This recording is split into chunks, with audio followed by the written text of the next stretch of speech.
debajo del endotelio está la capa media y la lámina basal, y ahí se encuentran sustancias como el colágeno o el factor de Wiener.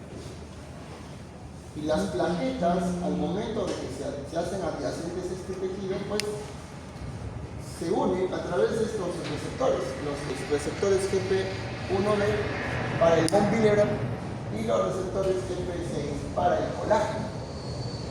Pero además la plaqueta, que normalmente tiene una forma así, ciertamente un poco simétrica, esta plaqueta, esta fase inicial, es la fase de adhesión, activa nuevos receptores, los receptores GP2B3A, los GP1B, los de tromboxano A2 y los receptores P2I1 o P2I12 para adenosindifosfato, para tromboxano, los cuales, y para el fibrinógeno mismo, los cuales van a provocar la agregación plaquetal. Lo vamos a ver un poquito más detallados.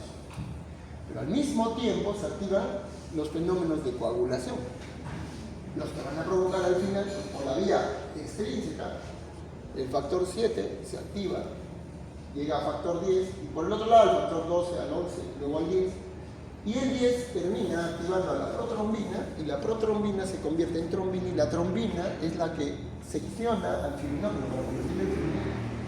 Una vez que la fibrina está liberada, ahí se empiezan a acumular todos los elementos jóvenes de la sangre. Viene el factor 13 y estabiliza la fibrina a través de algunos enlaces nuevos, y eso es lo que forma el coágulo. Pero una vez que se formó el coágulo y el tejido ya se separó, este fenómeno de coagulación tiene que revertirse, y esto se hace a través de los anti o fibrinolíticos. El fibrinolítico natural del cuerpo es la plasmina, que se convierte del plasminógeno, que lo activa el activador de plasmina, lo convierte en plasmina, y la plasmina rompe la fibrina. De esa manera, lo que se formó para generar el tapón se tiene que rehacer, se tiene que volver a su estado basal.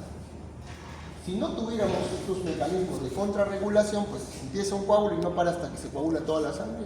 Fenómeno que sucede en algunas eventualidades, como los óbitos fetales, en donde se produce una exagerada coagulación que lo mata al paciente y produce una trombosis diseminada generalizada. Entonces hablemos de hemostasia primaria.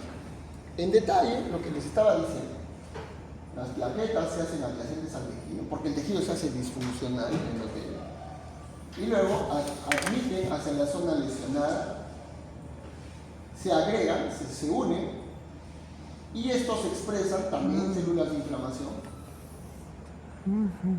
Y entonces tenemos una plaqueta, se une el GP1B al Willebrand y el GP6 al colágeno, acá está el GP6 al colágeno, y la plaqueta cambia su estructura, tiene un citoesqueleto, el cual al momento de que la plaqueta se une a estos receptores se activa, y la plaqueta pierde su morfología, y en su superficie expresan nuevos receptores. Estos se activan, son los receptores GP2B3. Y entonces la plaqueta también, en este momento en el cual se activa la plaqueta, empieza a secretar lo que dentro de ella tiene dos organelas, ¿no? Estas se desgranulan y empiezan a liberar endosindifosfato, pueden serotonina, tromboxano, lo cual multiplica la agregación o la activación de más plaquetas. Se llaman más plaquetas y todas ellas se activan. Por último, la coagulación genera la trombina del fibrinógeno y se produce la agregación plaquetal. Porque el fibrinógeno es el que se une a estos receptores GP2B3A, es el que realmente agrega las plaquetas. Y si nos ponemos a pensar, por ejemplo, cómo actúa la famosa aspirina, realmente la aspirina no es un antiagregante, es un antiactivador. Porque la aspirina actúa aquí, sobre los receptores de tromboxano A2. La aspirina evita la síntesis de tromboxano. Y esto es la agregación plaquetal, ¿no?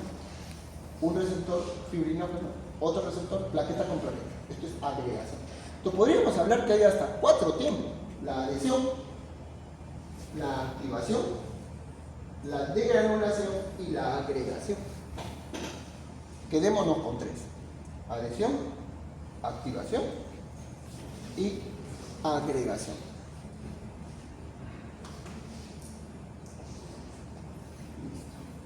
Entonces, ¿qué tipo de antiagregantes conocemos?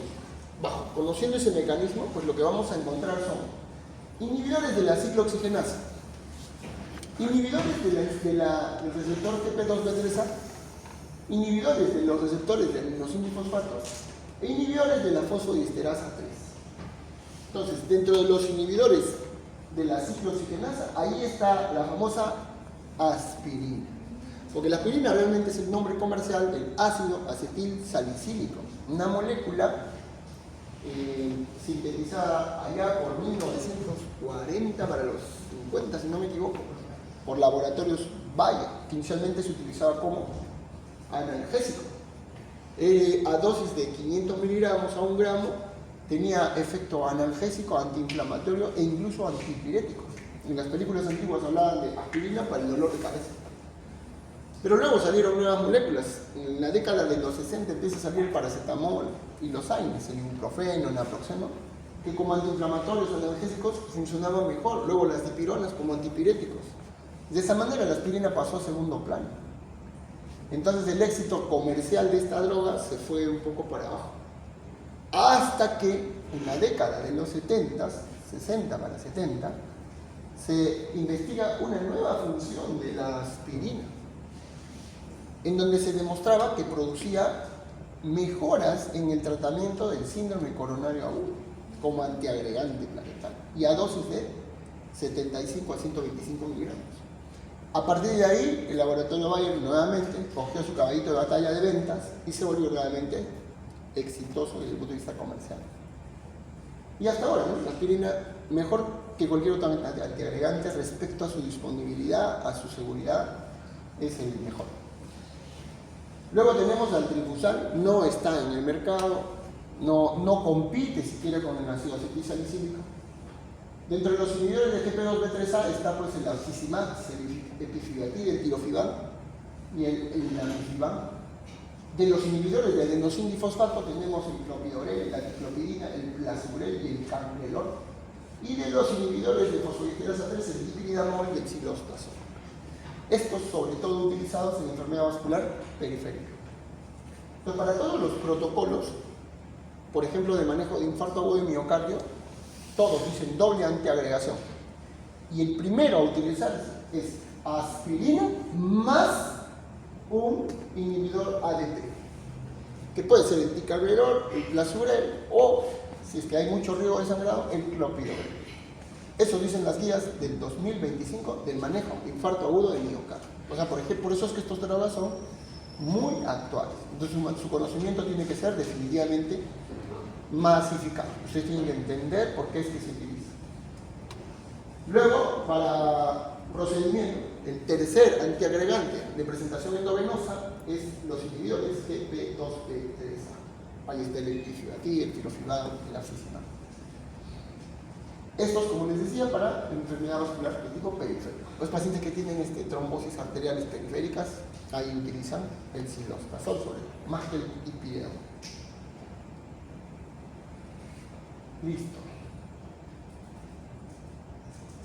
Entonces, esta es otra clasificación, otra forma de verlo, pero no nos vamos a confundir. Ya, acá. Entonces, ¿cómo actúan? Por ejemplo, los inhibidores de los receptores GP2B3A, fácil.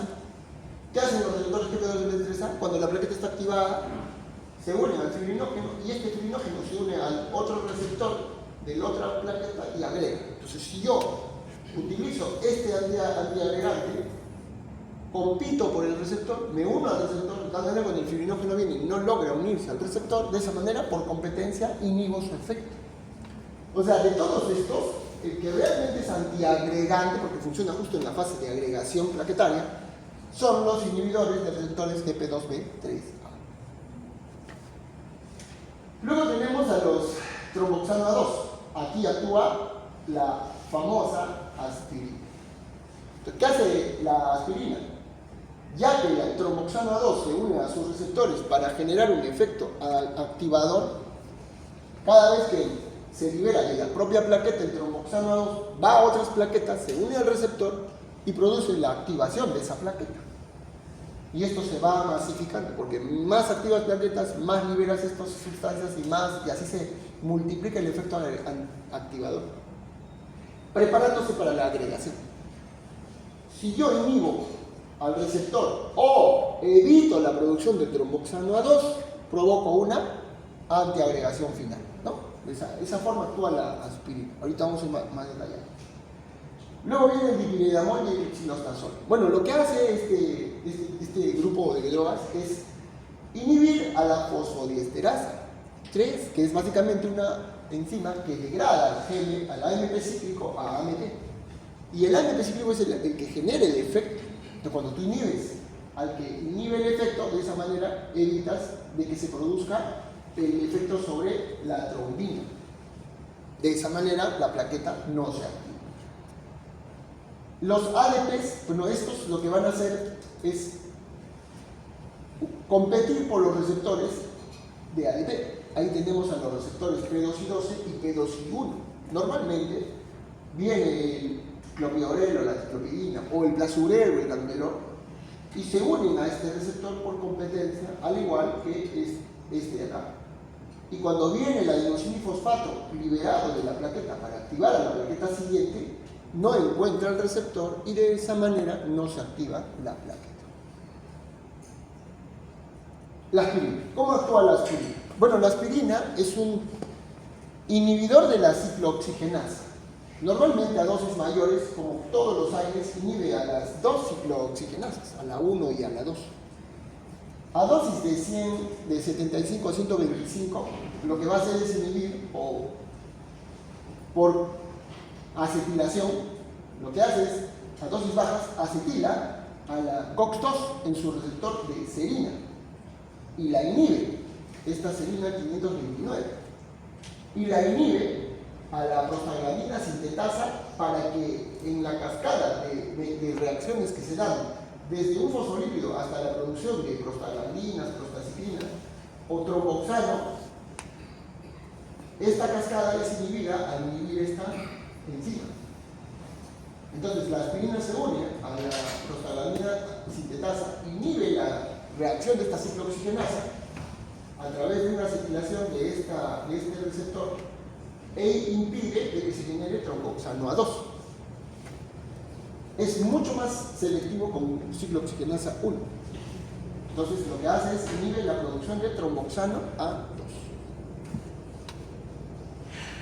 Su farmacocinética. Bueno, se absorbe bastante bien en el estómago y en el intestino delgado proximal. Su pico plasmático es entre 30 a 40 minutos y su vida media más o menos es entre 15 a 20 minutos. Pero su efecto es entre 8 a 10 días. ¿Por qué? ¿Y por qué cuando tiene cobertura entérica su absorción demora entre 3 a 4 horas? Por eso es que cuando ustedes tienen un infarto y le dan la pastilla, mejor que la mastiquen. Porque al masticarse el efecto se obtiene dentro de los 15 a 20 minutos. Cuando no la mastica y la pasa, entre 3 a 4 horas. Entonces es mejor que la mastique. ¿Y por qué? Si su vida media es entre 15 a 20 minutos, su efecto es entre 8 a 10 días. Porque como acetila a la ciclooxigenasa en forma irreversible, como las plaquetas no tienen núcleo, no van a producir más ciclooxigenasa. Por lo tanto, la inhibición es irreversible. Es decir que si la aspirina toca una plaqueta, está inactiva hasta que se muera. La castra hasta que se muera. ¿Cuánto demora una plaqueta o cuántos días vive una plaqueta? Entre 10 a 12 días. Entonces tendría que tener un tiempo de vida media de 10 a 12. No. Porque las nuevas plaquetas que se van sintetizando de los megacariocitos, cuando llegan al 70% ya tienen capacidad otra vez de agregación. Y eso sucede entre el 8º al 10º día. Para una intervención quirúrgica, con que tengamos ese 70% de función, ya puede el paciente ingresar a la sala de operaciones.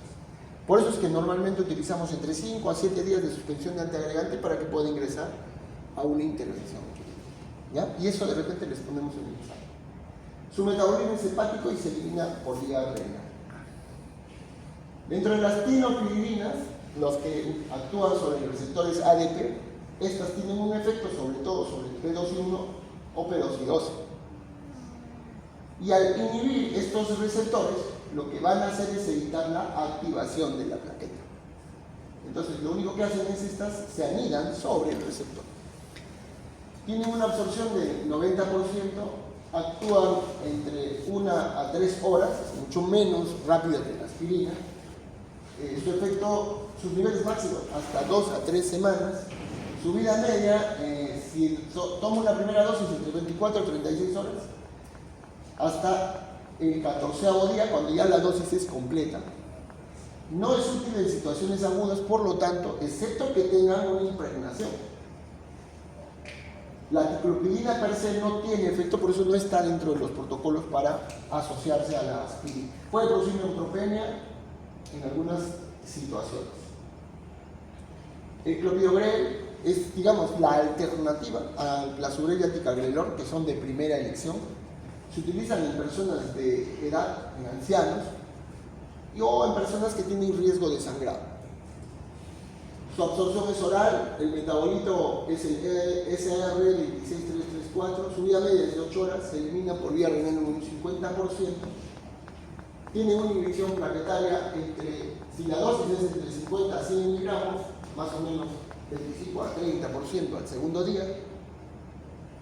Al séptimo día entre 50 a 60%, pero si la dosis es de 400, en 2 horas podemos obtener un 40% de efecto, y si va a 600 miligramos, entre 50 a 60% de efecto hacia la segunda hora.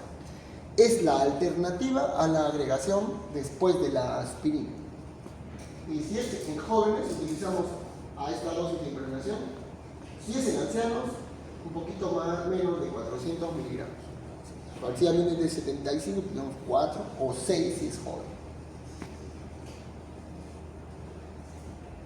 En cuanto al plasugrel, realmente es el de elección sobre el clopidogrel. El problema es que cuando se le asocia a la aspirina, su efecto antiagregante trae muchas complicaciones de tipo hemorrágico. Solo lo utilizamos en jóvenes. Su pico plasmático, 30 minutos, más rápido que el clopidogrel. Tiempo de vida media, 3 a 7 horas. Tiene un metabolismo en estas dos moléculas, vías metabólicas. Se elimina 70% por el riñón y se carga con 60 miligramos, se mantiene con 10 miligramos. En cuanto al clopidogrel, ¿hay que ajustar la dosis? No, es que no se ajusta porque su metabolismo es primariamente hepático. En cambio, insuficiencia hepática cuando es severo.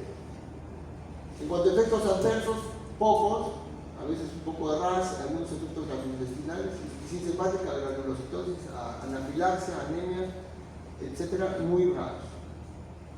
Otros antiagregantes, acá tenemos el ticagrelor, que es la otra alternativa al plasugrel. El cangrelor son mucho más potentes que los anteriores, el problema son los efectos adversos hemorrágicos. Y nuevas moléculas que también se han estudiado, no vale la pena ahondar en ellos. El segundo grupo, o el tercer grupo en todo caso, son los inhibidores del GP2B3A. Y aquí todos ellos tienen modo de administración endovenosa. Y todos ellos se administran en procedimientos ya de angioplastia, donde ya hemos entrado a abrir la arteria. Tienen secuencias similares a las de los venenos de algunas serpientes, ¿no? Porque las serpientes tienen efectos necrotizantes y fibrinolíticos, hemorragíparos, ¿no? De ahí han sacado algunos de los efectos de estos antiagregantes.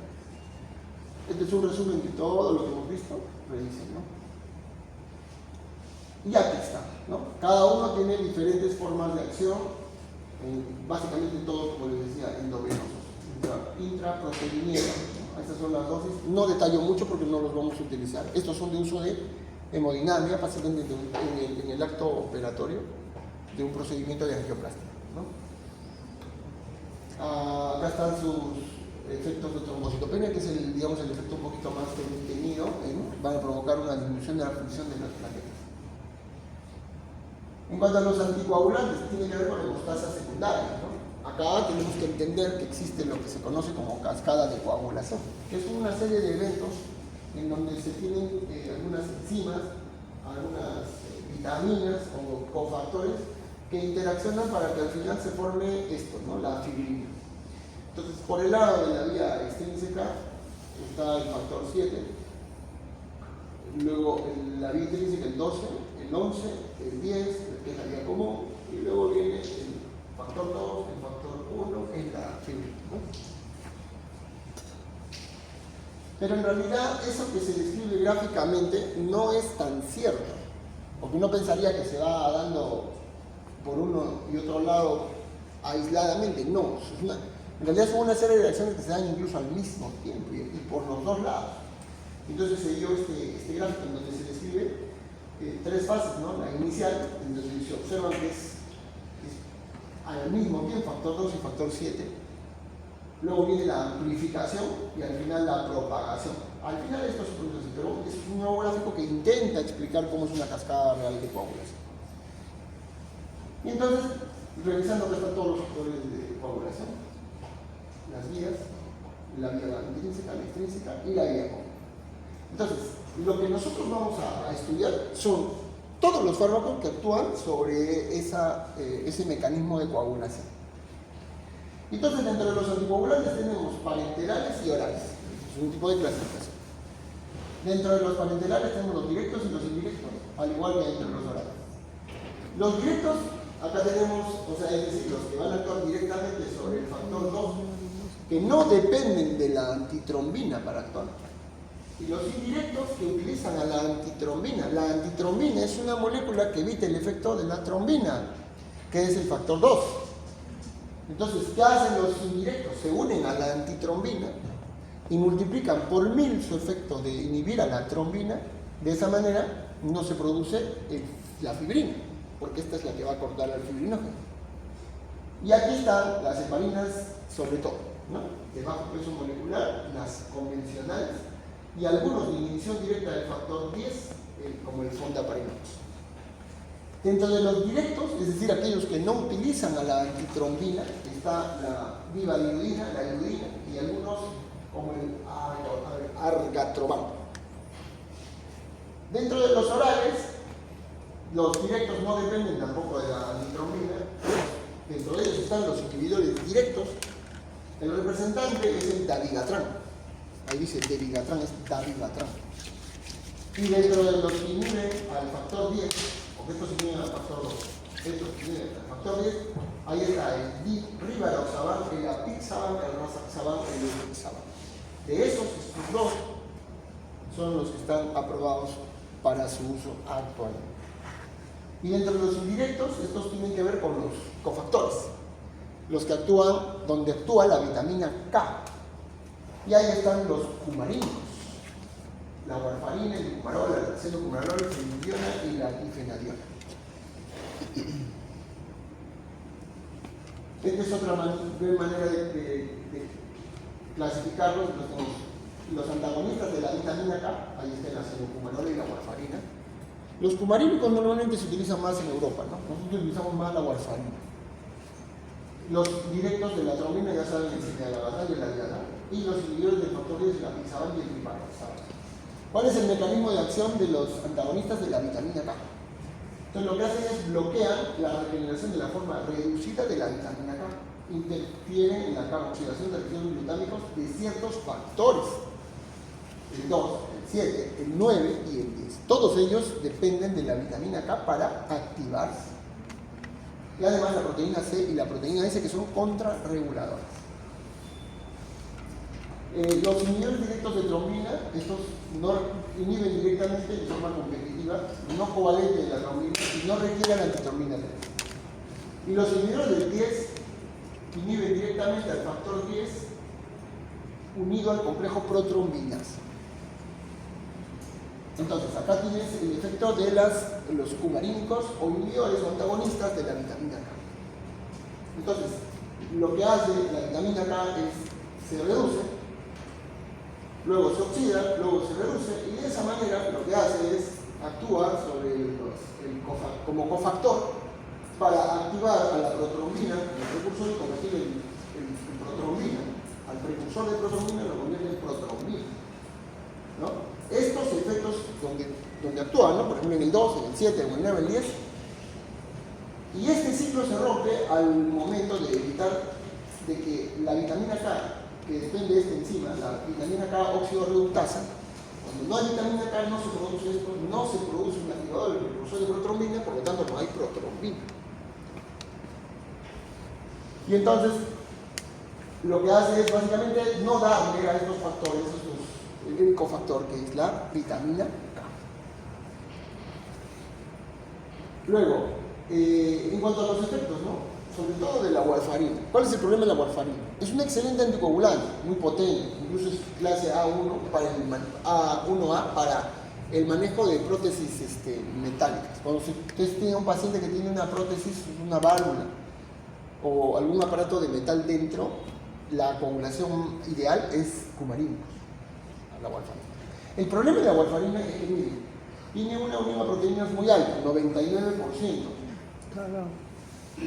Tiene interferencias múltiples, ¿no? Con varias drogas, sobre todo cuando hay hipoaluminemia. Una alta variabilidad para interaccionar con otras drogas. Entonces, su tiempo de vida media es 36 horas, pero en el cuerpo puede quedarse hasta una semana, incluso 10 días. Entonces, una sola dosis de lenta respuesta tiene un efecto inhibitorio de la trombosis. Antagonista es la vitamina K. Entonces, cuando yo quiero inhibir el efecto de la warfarina, lo que hago es le pongo vitamina K. Ese es el antídoto, por decirlo así. ¿Cuál es el problema? Que ya que está tanto unido a las proteínas, su liberación es muy prolongada. Entonces, el tiempo de duración de su efecto, para que empiece a hacer efecto, demora entre 3 a 4 días. Y para que deje de hacer efecto, demora entre 5 a 7 días. Y si una persona, por ejemplo, está anticoagulada y le da una apendicitis, no vas a esperar tanto tiempo, ¿no? Entonces le cargas con vitamina K, que es el antídoto. Y interacciona con un montón de fármacos. Te salieron hongos en las uñas y te tomas un antimicótico, altera su efecto. Te invitaron a comer una parrilla y te metieron un chimichurri con tu zarcita de caigua, y ahí le echas tu perejil y tu culantro para darle sabor, y ahí tienes un montón de potasio, de vitamina K. Inhibes el efecto, entonces pierdes capacidad de anticoagulación. Y en ese momento tu prótesis se coagula y ya fuiste. Entonces interacciona con un montón de drogas y algunas condiciones médicas. Mire, la edad misma, problemas hepáticos, enfermedad biliar, insuficiencia cardíaca, malabsorción, fiebre, hipertiroidismo, nutrición. Por lo tanto, si no queda otra, utilízalo, porque en realidad en prótesis no hay mejor anticoagulante que este. Pero para estas eventualidades se diseñaron nuevos anticoagulantes. Estas son todas las consideraciones de este tema. Para procedimientos, esto no es relevante, no es parte de, eso es más que todo para procedimientos, pero ahí lo tienen si lo quieren ver. Son las indicaciones y cómo se ve el efecto de la warfarina. En realidad la warfarina, como afecta a la vía extrínseca, lo que vamos a utilizar para medir su efecto es el tiempo de protrombina. Entonces el tiempo de protrombina está entre más o menos 10 a 15 segundos. Es el tiempo en el que se va a evidenciar la protrombina.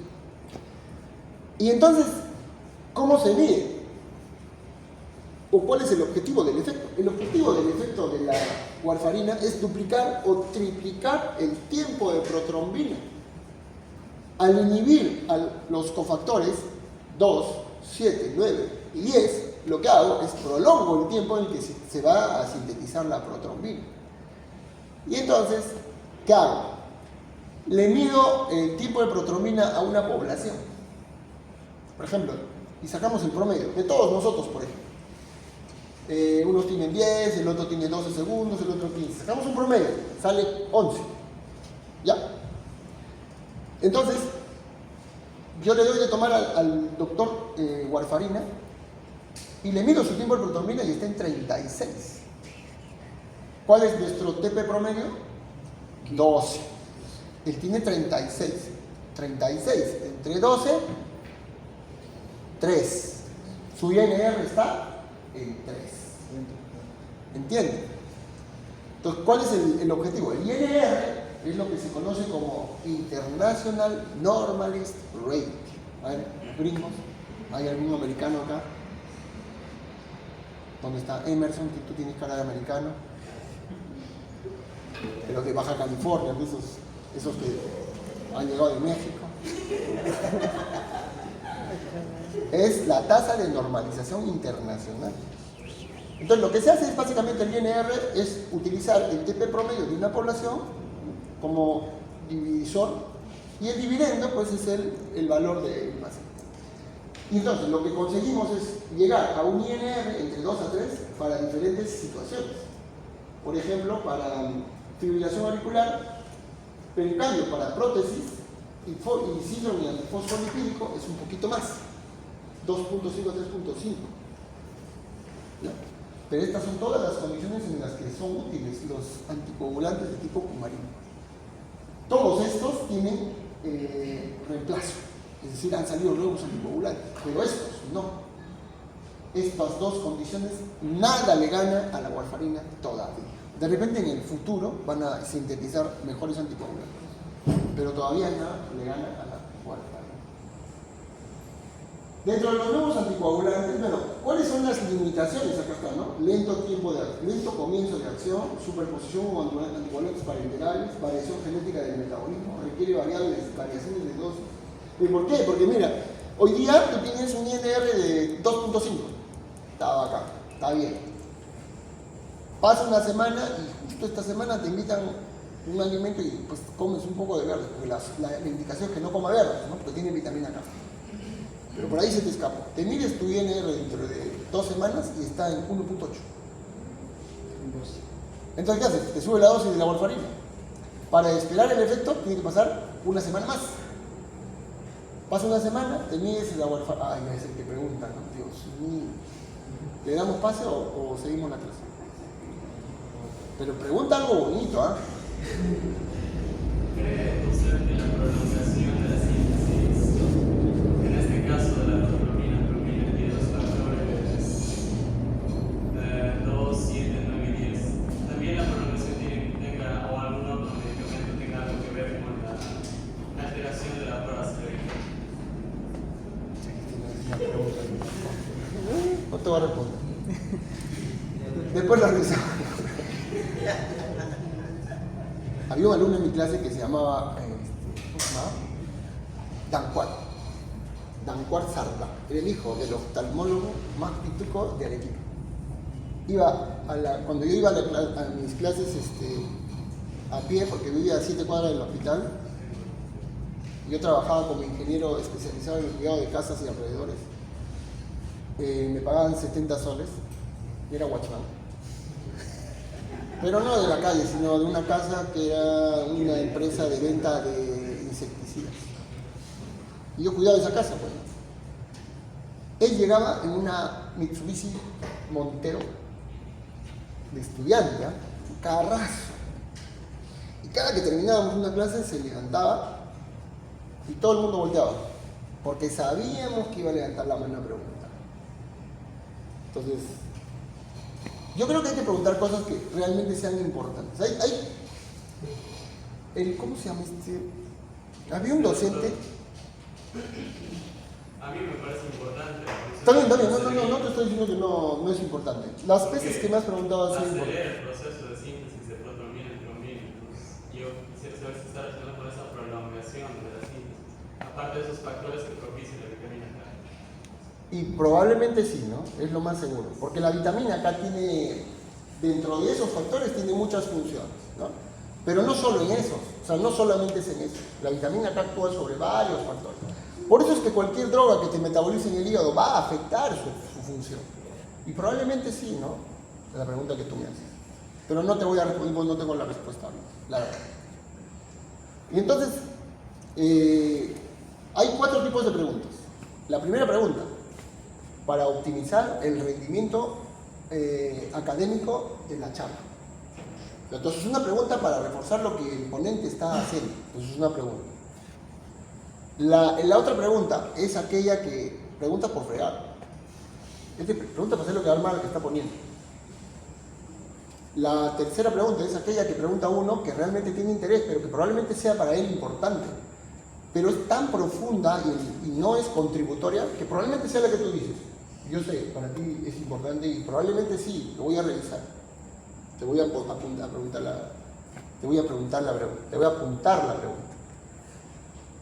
Y la cuarta pregunta, la cuarta tipo de preguntas, ahorita es listo. Pero son 4 tipos de preguntas. Sigamos. En cuanto a los nuevos anticoagulantes, se dan porque se dan estas situaciones.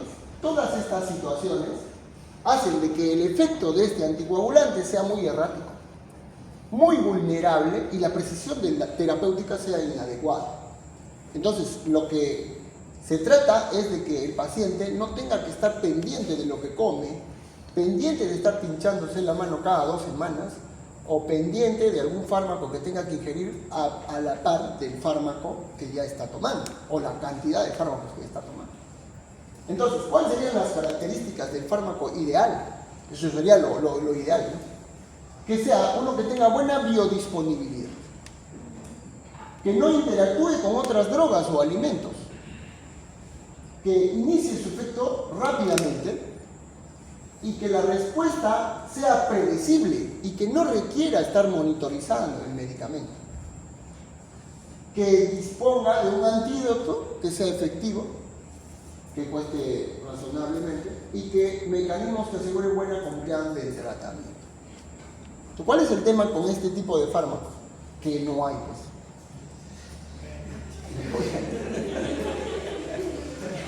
Estoy pensando que era un medicamento. Entonces, pero se han sintetizado nuevos fármacos. Entonces, aquí tenemos. Acá están las etapas de la coagulación y sobre todo las partes más vulnerables tenemos aquí. Al factor 10, que es la vía común. Entonces, todo lo que afecta al factor 10 va a afectar la coagulación. El factor 2, justo antes de que se sintetice la fibrina, la antitrombina, que es una molécula que evita la activación de la trombina. Y entonces aquí tenemos los siguientes fármacos. Las heparinas, que tienen un efecto inhibidor directo, las de bajo peso molecular, sobre el factor 10 y discretamente sobre la antitrombina. La heparina, que actúa sobre la antitrombina, que evita que se active la trombina. Y los inhibidores directos de la trombina, ahí está el dabigatran y el citalopram. Entonces, ¿cómo actúan estos inhibidores directos? Tienen un efecto directo sobre la trombina, es un antitrombótico directo. En cambio, la heparina, sobre todo las de bajo peso molecular, tienen un efecto poco sobre la antitrombina 3 y más sobre el factor 10 activado. Entonces, estos son los fármacos. Aquí está el Pradaxa, que es el nombre comercial más conocido del dabigatran. Acá está. Tiempo de vida media del dabigatran entre 14 a 17 horas. El del citalopram entre 2.6 a 4.8 horas. La vía de administración es la vía oral. Claro, es primariamente renal, por eso usted hay que corregir cuando hay alteraciones de función renal. Las dosis, acá está, el monitoreo no requiere, es la ventaja de estos fármacos. ¿Cómo se monitorizan? Realmente tendríamos que dosar el factor 10, o el factor 2, perdón, no se puede. Por lo tanto, no hay forma de monitorizarlos. Su efecto es predecible, por lo menos aceptablemente predecible. A diferencia de la warfarina, que hay que monitorizarla. El antídoto, plasma fresco, pero el dabigatran no tiene antídoto, ese es el problema. Por eso les decía que no hay una molécula perfecta. En cuanto a los antivitaminas acá, en cuanto a los siguientes tenemos, perdón, aquí no. Acá está el dabigatran, su farmacocinética, eso lo vamos a pasar. El rivaroxaban, estos ya son inhibidores directos del factor 10, también por vía oral. Tienen los mismos efectos que el anterior, no necesitan ser monitorizados. Su efecto es un poco más predecible. Su vía de administración es parenteral, eso sí, parenteral. Perdón, bioral. Su vía de administración es bioral. Su metabolismo es primariamente hepático, pero tiene eliminación renal. No funciona todo. Eliminación renal. Algunas interacciones con algunas drogas. La dosis pues es variable, incluso con los últimos consensos se ha bajado. Normalmente es de entre 15 a 20 miligramos para un adulto estándar. En ancianos podemos utilizar entre 5 a 10 miligramos más bajitas dosis. Y realmente no hay antídoto, ¿no? No hay antídoto. El apixaban es otra molécula que también se está actualmente utilizando. Incluso es mucho más segura que el rivaroxaban. Su tiempo de vida media es menor, por eso se utiliza 2 veces al día. El rivaroxaban es una droga de un uso diario. Su metabolismo también es hepático, se elimina un poco menos que el dabigatran por vía renal, por lo tanto no se corrige cuando hay insuficiencia renal. Es preferible que el dabigatran en enfermedad renal. La dosis es de entre 2.5 cada 2 a 5 cada noche. Tampoco hay antídoto. El edoxaban no se usa mucho en el mercado, pero no hay. Luego tenemos a las heparinas. Las heparinas son los anticoagulantes actualmente en protocolos de primera línea. Cuando tenemos un infarto agudo de miocardio, lo primero que vamos a utilizar son heparinas, las convencionales. Entonces ya sabemos cómo actúan. Las heparinas son extraídas del cerdo bovino. Su mecanismo, según la antitromina 3, actúa produciendo un cambio conformacional que aumenta la capacidad inhibitoria sobre el factor 2, el 10 y el 10 activado. Entonces, de esa manera, se une la antitromina a la heparina, cambia su conformación, se une a la tromina, la inactiva y produce la anticoagulación. Sus efectos sobre el 10 activado son un poco menores.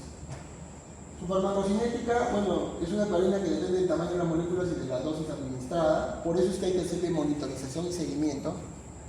Esta actúa básicamente sobre la vía intrínseca, entonces se monitoriza con el tiempo parcial de tromboplasina activado.